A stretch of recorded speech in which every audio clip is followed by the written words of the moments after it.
আপনি যে কথা বলেছেন, কোলাঘাটে গিয়েছিলাম, তখন আপনি কোথায় যেতেন? তখন হাওয়াই চটির নিচে আপনি থাকতেন, ভুলে যান না।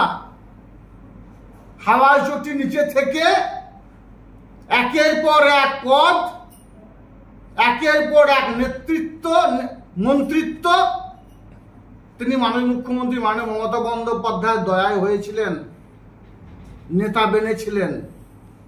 যার জন্য আমি নয়, সারা বাংলার যারা মামাটি মানুষের সৈনিক ছিল, মুকুলদা ছিলেন, আপনি ছিলেন, তৃণমূল ভবনে যে নেতৃত্বরা বস তাদের কাছে যেত। এখন আমি যাই, এখনো আমার রাজ্যে যে নেতারা আছে, আমার ক্যামাস্ট্রিট আছে, তৃণমূল ভবনের সুব্রত বক্সী মহাশয় আছে, আরো যে উচ্চ নেতৃত্ব যারা রয়েছে, ববিদা রয়েছে, আমাদের মাননীয় মুখ্যমন্ত্রী মাননীয় মমতা বন্দ্যোপাধ্যায় আছেন, সবার কাছে আমি যাই।